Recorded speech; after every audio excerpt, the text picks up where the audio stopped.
Ô, Felipe, já estamos aqui com o deputado federal Ivan Valente, a quem eu convido para subir na canoa, porque ele deve estar se coçando ali, vendo a gente falar de questão de segurança pública, caso Marielle. Eu sei que ele deve ter interesse em falar também sobre isso, né, Ivan? Tudo bem contigo, meu amigo? Tudo bem, Rovai?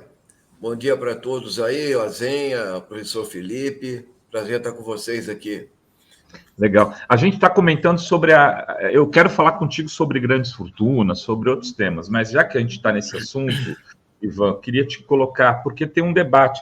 Será que a opção de, por exemplo, que estava ouvindo o Benedito Mariano aqui num grupo que eu participo, e ele dizia: olha, eu não sei se o melhor caminho seria federalizar a partir da Polícia Rodoviária Federal, que é a mais bolsonarista que nós temos, né? Ou era interessante, ele fala de acho que reativar uma Guarda Nacional. Deixa eu ver se eu estou fazendo. Seria mais avançado criar na PEC a Guarda Nacional de caráter civil em substituição à Força Nacional. Aí tem gente que fala, olha, mas uma forma de desbolsonarizar é ampliando os poderes, fazendo concurso, trazendo mais gente, né, e dando um caráter mais republicano a essa Polícia Rodoviária Federal. O que você acha disso, Ivan? Olha, eu não sou um especialista em segurança pública, tá? Então, eu queria só colocar para você o seguinte: eu vou mandar para vocês aí, a propósito da discussão de ontem, do Lula com os governadores, uma reunião que eu tive debatendo um projeto meu que era esclarecimento de homicídios, como unificar esse debate e tal, e foi na Comissão de Segurança Pública. Eu achei que tinha passado o mês de agosto, que era o mês do cachorro louco. Tem 38 membros, 34 são bolsonaristas raiz, radicais, tá? O mais leve deles lá é o Fraga, o Alberto Fraga, tá? E eu vou passar para vocês depois esse vídeo, para você ver o que é hoje a Câmara dos Deputados, a cabeça dos governadores, quem é Guilherme Derrite, quem é Tarcísio, e a única coisa, eu queria elogiar o Lula ontem pelo sarro que ele tirou do Caiado no final. Então, agora, eu acho o seguinte, como eu tenho esse estágio lá na Câmara, entende? Eu vou dizer para você o seguinte, por exemplo, deputadas do PCdoB participavam da Frente Parlamentar em Defesa da Polícia Rodoviária Federal, tá? Ou seja, tinha um diálogo com a Polícia Rodoviária Federal antes do bolsonarismo, tá bom? Essa milicianização da polícia que o Tarcísio está fazendo em São Paulo, entende? A Polícia Federal é um problema, a Polícia Militar. As polícias militares se tornaram autônomas. Governos de esquerda, para gerenciar, entende? Crises com Polícia Federal, veja que eles atacam até decisões do Supremo. O governador aí atacou a decisão do Supremo sobre a invasão de favelas. A situação chegou num ponto, essa bolsonarização na polícia, que é difícil. Eu acho que é o único exemplo de mediador, porque a Polícia Federal, desde o tempo da ditadura, era uma polícia política, entende? Era uma polícia para servir aos doicodes e ao sistema todo. Ela deu uma regenerada, tanto que você teve aí uma melhoria. Talvez esse seja um estudo a ser feito, você conseguir formar uma polícia mais profissional. Eu conheci vários policiais federais. Na Polícia Civil mesmo, teve candidatos do PT já aqui em São Paulo, sabia? Que eram figuras interessantes mesmo. Tal, né? Fora alguns aí no Rio de Janeiro. Agora, como melhorar essa questão, eu não tenho certeza. A Força Nacional ela é composta, na verdade, a maioria de PMs também. Eu concordo com você que você precisa pensar em algo de intervenção com outra cabeça, fora do bolsonarismo, do bandido bom é bandido morto, e etc. E tem avanços aí de especialistas do Luiz Eduardo Soares, do pessoal do Sou da Paz, dentro do Ministério da Justiça tem muita gente boa pensando nessa questão, e eu acho que talvez a ideia de você criar, melhorar essa relação, eu não tenho certeza, porque eu precisaria ver exemplos de guarda nacional, países que têm guarda nacional. entende? Mas nós devemos ver isso dentro do contexto que nós estamos vivendo, que é essa hegemonia conservadora, de extrema-direita, de violação de direitos humanos e etc. E você tem que comprar brigas importantes, porque a milicianização das polícias, ela está aí, ela está dada, entende? E a gente precisa reverter isso aí. Agora, precisa enfrentar o problema. Então, eu acho que essa posição do Ministério de tentar entrar nesse debate, porque, veja, não é só a polícia dos estados governados pelo Bolsonaro. Na Bahia, nós temos um problema sério da polícia militar de lá, entendeu? Teve um motim no Ceará, entende? Um governo do PT e etc. Então, o problema é grave. Você precisa substituir por outras cabeças, por outro tipo de eficiência, por um pacto de civilidade na polícia. É assim que eu vejo. Eu não sei se a Guarda Nacional é a solução, porque eu não tenho um exemplo exato de Guarda Nacional. Então, quando você começa a armar a Guarda Municipal para valer, você não consegue combater esse discurso de Guarda Municipal, que era Guarda de Patrimônio, até outro dia, entende? Então, você vê que a situação é complexa e ela precisa ter um debate bastante intenso, com iniciativas de governo. Tá? Então, como eu disse, não sou especialista em segurança pública, tá? Mas observo a cena e participo. Aqui em São Paulo, a barra está pesada. Mas é interessante você ter dito. Vai. Posso só dar reação da nossa... Posso dar reação do pessoal do chat aqui ao debate? Que acho que claro, por favor. Lógico.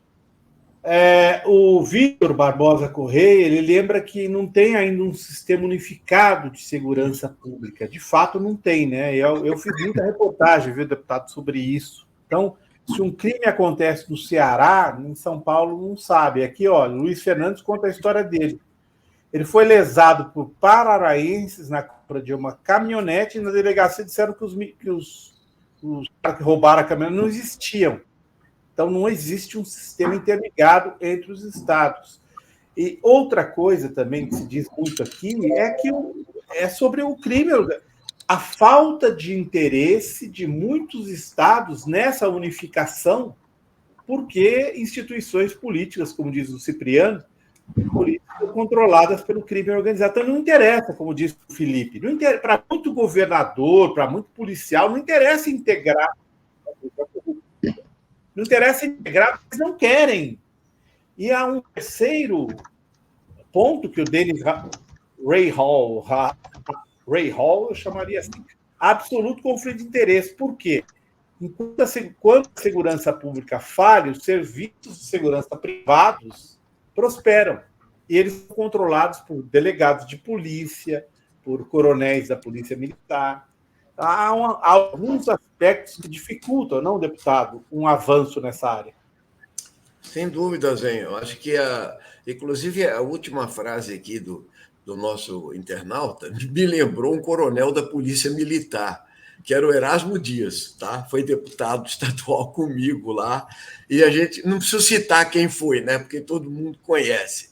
Ele era proprietário da maior empresa de segurança privada aqui, tá? Entende? Isso não é de agora, é antigo já. O avanço da segurança privada, né? Ou seja, até a privatização que está aí, é fundamental. A outra coisa é o seguinte: eu entendo que a proposta do governo agora é criar um sistema nacional, SUSP. Foi o que foi colocado ontem. E a gente viu a resistência, porque, rigorosamente, a polícia militar é um sistema de poder. Então, se você... Agora, fazer enfrentamento como um setor progressista, democrático de esquerda quer fazer, vai encontrar problemas lá. E o que eu quero dizer é que a situação piorou. O que ela piorou? Por exemplo, o Derrite aqui em São Paulo, que é candidato do próprio governador, viu? É um cara de extrema direita, é rota pura, entende? Como é o vice do Nunes, vem da ofensiva da rota, entende? Truculento e etc. Ele deslocou 34 coronéis, olha, que eram a favor da Câmara Corporal, tá? Monitorada não por eles, como ele está fazendo. Então, eu estou só dizendo que, rigorosamente, o avanço conservador de direita é grande, tá? Mas privatização já existe. Agora, o que o governo está fazendo, eu concordo, e a gente viu a reação dos governadores. Nós queremos. A palavra-chave ontem dos governadores foi: eu quero autonomia. Em vez dele falar, porra, bem-vinda a cooperação, ele fala, eu quero autonomia. E o Caiado ainda deu aula de que lá não tem problema nenhum e deixa comigo que é comigo. Então, isso também é sistema de poder para quem governa pela extrema-direita, obviamente. Entende? Então, nós vamos ter um enorme conflito, porque o senso comum indica que a lógica do bandido bom é bandido morto, entende? Mais armamento, não usar inteligência, tal, não usar cooperação. É o que eu falei do projeto que eu apresentei lá, era exatamente o projeto que previa você criar um sistema integrado dos estados para esclarecimento de homicídios. Os esclarecimentos de homicídios hoje, Azenha, só são mais efetivos quando são no âmbito familiar ou diretos, entende? Quando o crime organizado entra, é quase nulo. Eles foram radicalmente contra, porque eles nem leram o projeto. Eles falaram que você não podia abrir as investigações. Ninguém ia abrir investigação, eram dados brutos. Entende? Que você ia analisar, ia fortalecer a perícia e a polícia judiciária, e a polícia investigativa. É isso que eles não querem, porque eles jogam para a torcida com a polícia ostensiva e truculenta. Então, é bom a iniciativa, o governo tem que enfrentar essa questão e tem que enfrentar com recursos também, tá? Recursos, treinamento, discussão do que é o policiamento baseado do que é das outras nações também, e eu acho que nós podemos avançar nessa direção, mas com a resistência desses governadores que são ou de extrema de direita, ou de direita, porque aquilo lá é um núcleo de poder para eles, eles não vão fazer enfrentamento com coronéis da PM e etc. Agora, a iniciativa do governo é positiva, minha opinião. Tá na direção correta e eu não tenho dúvida que o que não pode é se chocar, veja você, o problema de redução de custos, ajuste fiscal com necessidade. Isso vale para a educação, para a saúde, vale para a segurança pública também, entende? Porque você querer fazer política só com digamos, posições políticas que são melhores, mais afirmativas, etc., também não dá certo. Então, você tem que contratar gente, isso que você falou, Rovai, entendeu? Contratar, treinar, formar e criar, sim, uma polícia de reforço que seja muito mais pedagógica, educativa e efetiva, inclusive no sistema de inteligência e etc. O exemplo de ontem da Marielle, eu fecho com isso, foi a grande resposta, né? O próprio Lewandowski deu uma bicada ali e falou o seguinte: foi um erro, minha opinião, assim, não é um erro, mas assim, não deu certo a tática de achar que a Polícia Civil do Rio era efetiva. O Rivaldo Barbosa é o exemplo mais descarado do que pôde acontecer, até imprevisível, vamos dizer, né, Felipe? Não era tão previsível que o sujeito vai lá, digamos assim, consolar a família e depois ele é o próprio planejador do crime, entendeu? Mas, a gente viu ele com o Freixo aqui, o Freixo confiava muito nele. Muito surpreso. Não, nós tentamos, desde a Raquel Dodge, entendeu? Teve discussão na bancada sobre federalizar, entendeu? Ou seja, passar para a Polícia Federal. Mas eles, durante o período Bolsonaro, isso era temerário também. Então, mas a Raquel Dodge até queria, entendeu? E o que aconteceu? Entra o governo Lula, ele bota uma equipe da PF, entende? 7 policiais, resolve o problema em poucos meses, entende? Então, Isso mostra que é possível ter uma inteligência, uma formação efetiva. Precisa propagandear isso, inclusive, entende?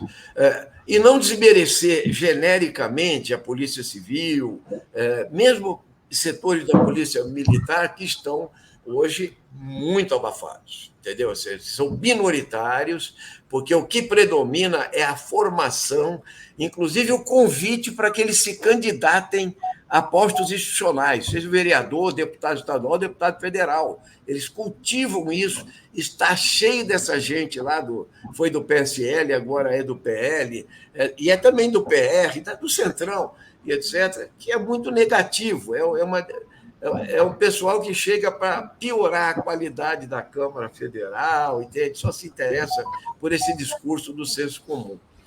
Então, é um pouco isso aí. Posso fazer uma pergunta rápida e pragmática? Muito sincera, é rapidinho, deputado, dá para responder em 30 segundos. É PEC. Precisa de 512 na Câmara, não é isso? Não, 312. 300 você está falando para votar, apoiar um projeto de lei? Para votar. Não, se for um projeto de lei não, simples, é PEC. A PEC é 308. 308. Tem chance? Eu realmente estou muito cético com essa bancada da bala e tal. É por isso que eu estou falando. Aí vale o pacto com o Centrão. Se você conseguir costurar você vota várias coisas que eles perdem, eles são minoria e tal. Então, se você costurar no Centrão, mas como você quer que eu responda em 30 segundos, eu digo, de lá para cá. Não, pode falar mais.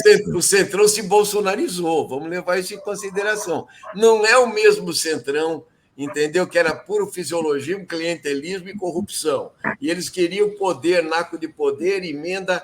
Agora as emendas, 60 bilhões em emendas parlamentares, deram ele autonomia para governar. Está aí a sucessão na Câmara.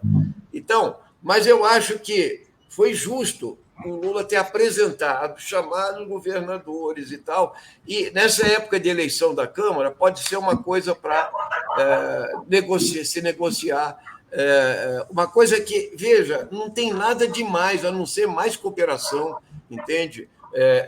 A introdução de eficiência e eficácia na questão da investigação policial, do combate ao crime organizado e tal. Não tem nada demais nisso aí, e não tem nada de ideológico também. Ideológico é eles que criaram, porque não tem nada de ideológico nessa questão. Então, vai depender disso. Agora, esses caras que eu me referi agora há pouco, esses estarão contra, tá? E muitos governadores também. Então, vai depender muito desse jogo de cintura aí com o Centrão, mas eu digo para você que é difícil, sim, tá? Muito bem. Ô, Ivan, eu queria mudar um pouco a pauta, porque você foi autor do projeto da taxação das grandes fortunas, que acabou sendo negado pela Câmara. Queria saber, primeiro, o que aconteceu, que você contasse os bastidores disso. Acho que a gente sabe um pouco do que aconteceu, mas se você pudesse esclarecer. E, segundo, se há alguma possibilidade disso vir a ser pautado em outro projeto, em outro momento. Começar pelo fim, Rovai. Veja, as grandes fortunas, está lá na Constituição a taxação das grandes fortunas, desde 88. Isso foi emenda do Fernando Henrique. E lá para cá, vários projetos foram apresentados, entende? Tentando taxar grandes fortunas que nunca prosperaram. Inclusive, um meu no PSOL, com o Chico Alencar e a Luciana, lá de 2007 e tal, e agora o Pedro Kizai, do PT, e 55 deputados, inclusive eu me incluo, apostamos num projeto que tinha muito a ver com a emenda que eu apresentei aqui. Tá? Então, pode ser apresentada a qualquer momento, o problema é ganhar a maioria para passar. Tá? Então, o que ocorreu aí, a reforma tributária, é importante que se diga assim, esta reforma tributária que chamou a atenção de todo mundo é a reforma do consumo, tá? Ainda não entrou a renda e o patrimônio. Daí você fala, mas como não entrou, se entrou a grandes fortunas e o ITCMD, que é a herança, tá? Pelo seguinte, que a questão é estadual, mas nós ficamos 2 anos discutindo o imposto sobre consumo E quem manda lá, quem vai definir o IVA, entende? São os de sempre, entendeu? É a produção, é o agronegócio, é a indústria, é os serviços. Tá? E talvez ele tenha o IVA mais caro do mundo, mais alto do mundo, porque todos pediram desonerações, etc. Quando chegou agora nessa outra PEC, a segunda fase, os PLPs que nós votamos, o que aconteceu? Entende? Eles também continuaram, entende? Aí é comitê gestor, é o gerenciamento, eu não vou me aprofundar nisso aqui agora, e finalmente eles abriram uma brecha, tá? Uma brecha que é o seguinte: como você tem que lidar com os estados, entendeu? Tem o comitê, o CBS, vai entrar representando os estados, então o ITCMD, que é o Imposto sobre Heranças, tá? Transmissão intervivos, teve que ser discutido. Então, isso mexe com patrimônio e renda. Tá? Aí, o que aconteceu? Antes de falar das grandes fortunas, nós apresentamos uma proposta que é mínima, tá? Porque aqui, rico não paga imposto. Rico não quer pagar imposto, boicota, sabota, sonega, entende? É assim que funciona. Então, veja, o Senado é que determina a alíquota máxima do ITCMD, que é 8%. Tá? Hoje, né? Mas o Senado pode mudar a qualquer momento. Você pode mudar a lei lá no Senado. É o Senado que é constitucionalmente o responsável. E aqui você flexibiliza de 4% a 8%. Veja, o estado de São Paulo e mais uns 12 ou 13 estados tem alíquota de 4%, o estado mais rico da federação, onde estão as pessoas de maior posse, propriedades e fortunas. Ele paga 4%. O que nós fizemos? Isso foi um ganho, que a reforma passou a nivelar 8% para todo mundo. E só para dizer para vocês o seguinte: eu tenho um projeto de resolução do Senado que pede 15%, está lá tramitando.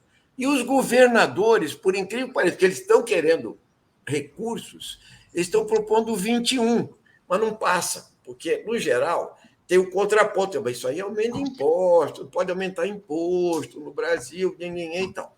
Falei, bom, já que você está discutindo o ITCMD, está na hora de discutir as grandes fortunas, entende? Então, vamos meter aí um projeto de grandes fortunas, porque nós estamos discutindo reforma tributária depois de 40 anos, gente, de impedimento. Como não vai discutir? Aí o Benevides, que era o relator, o Mauro Benevides, falou, não, tá certo, vamos discutir sim. Aí eu apresentei esse projeto, que é mínimo. Olha, 10 milhões a 40 milhões, o cara vai pagar 0,5% ao ano, Azen, tá? 0,5%. 10 milhões dá 50 mil, tá? Então, geralmente o cara tem fundos, tem propriedade, etc. 10 a 40, eu estou falando. De 40 a 80, o cara vai pagar 1% ao ano. Esse é o nível do projeto. E, acima de 80, 1,5%. Era uma coisa para tentar passar na comissão. Entende? Aí os Raul da vida, a direita falou, não mexe, isso aí é vespeiro, entendeu? E tal. E aí eles vêm com aquelas, não, porque vai ter fuga de capitais. O exemplo sempre é do Gerard Depardieu na França. Tá? Esse é o exemplo.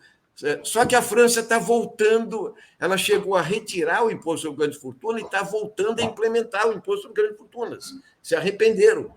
Tem vários países que retiraram e se arrependeram. Então, você tem imposto sobre grandes fortunas na Espanha, entende? Na Noruega, na Colômbia, agora com o Petro, entende? Até na Suíça, você só tem um país rico e etc. E, ao mesmo tempo, é o seguinte, era uma coisa básica para você dar início à discussão sobre a iniquidade da distribuição de renda e riqueza no nosso país. Então, nós apresentamos a emenda, ainda conseguimos convencer o resto do bloco mais democrático e popular, e todos os partidos votaram, tivemos 136 votos. Tá?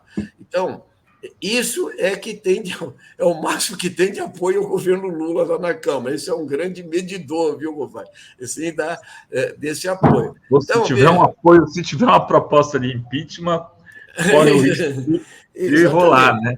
É por isso, quer dizer, é um equilíbrio instável, né? Então, nós defendemos a proposta, ventilamos a proposta, jogamos a proposta, mas como vocês veem, a própria grande imprensa não tem nenhum interesse em discutir essa questão. entende? Outros vêm com a ideia de que mas já tem as heranças lá, ele é mais efetivo. É nada, tem uma imensa simbologia nisso, sabe? O país tão desigual. Sabe que quanto ia ser atingido? Menos de 0,1% da população, muito menos, talvez 0,02, 3, entendeu? É uma coisa pequena, mas eles não querem pagar imposto, e isso vale para o IVA também. Todos os setores choramingáveis têm poder lá na Câmara, tem um número de deputados, seja o agronegócio, seja o setor serviço, industrial, e eles vão lá, o governo vai tendo que ceder, senão não passa a reforma tributária do consumo para unificar num imposto de valor agregado único, que é hoje abraçado aí por 180 países, 190 e tal. Então, nós fizemos a nossa parte, entendeu? Nós dispusemos a fazer, mas no grupo mesmo já tinha resistência. Nós conseguimos fazer o destaque e defender o plenário. Sabe o que eu acho isso tudo? Uma vergonha. Um país com essa riqueza, com essa desigualdade, com essa concentração da renda, é uma barbaridade, entendeu? Que você, assim como as grandes heranças e o pagamento real de impostos, entende? A elite brasileira é perversa. Deputado, antes do senhor sair, eu sei que o senhor tem compromisso. A Miriam Resistência pergunta, né, Azenha? Deputado, o senhor sabe como está a situação da tramitação para regularizar o piso do magistério? Prefeitos na brecha não pagam, 2 anos e eu não recebo. Bom, o piso do magistério é nacional, tá? O problema é que tem estados que simplesmente violam a lei. Violam a lei, entende? Então, se ela não está recebendo, é ilegal, é imoral, entende? Agora, outra coisa é o reajuste do piso, tá? Porque aí a gente vai entrar numa discussão que é a discussão de economia que está rolando aí, que eu estou achando muito delicada, entendeu? A parte de economia do governo está insinuando várias questões sobre o próprio piso constitucional, tá? Da educação, da saúde. O Lula já falou que não mexe nisso, mas na Fazenda, entende? Tem o pessoal do Tesouro que acha que não é compatível você manter o crescimento contínuo na arrecadação dos pisos constitucionais se você estabeleceu um arcabouço fiscal que limita e achata. Olha, isso aí não passa na educação e na saúde. Seria um retrocesso civilizatório se a gente cedesse nessa questão. Eu vou dar um exemplo para a professora, é o seguinte, o gasto público com educação em todos os planos nacionais, eu fui o encabeçador do primeiro plano, em 98, tá? 10% do PIB, tá? Com a educação. Não passa de 5, 5,5%. Entende? Ainda se faz renúncia fiscal para o setor privado da educação. Tá? Então, o terceiro plano continua 5%. Se você retira esse 18% no mínimo da Constituição para a educação e 15% para a saúde, da receita líquida, você vai achatar o SUS mais do que ele já está subfinanciado e você vai estrangular também o desenvolvimento da educação superior, média e fundamental e até infantil, entende? Então, eu acho muito perigoso isso. Agora, como está isso aí, é o seguinte, o piso é lei, aprovada no Congresso, tá? Então, tem estados que pagam abaixo do piso, e essa é uma luta, entendeu? Que o judiciário deveria intervir, porque se você tem uma lei, ela não é cumprida, os professores têm todo o direito de ter esse piso, mesmo que já é baixo. No Brasil, já é baixo. Entendeu? Então, é assim que eu vejo. Entendeu? É preciso uma denúncia forte dessa questão, mas volto à discussão. O mercado, a elite, ainda quer achatar mais, quer mais corte de gastos, quer mais ajuste fiscal, e eu sou favorável que o governo Lula resista com tudo nisso, porque a farsa que se avizinha aí, é só você ver os dados da economia hoje, até o artigo do Vinícius Freire, entendeu? Que não é nenhum Ele vai mostrando que a economia vai bem, que o PIB está crescendo, que o consumo está crescendo e tal, mas não pode crescer, então, e não pode arrecadar mais. Eles desistiram de arrecadar.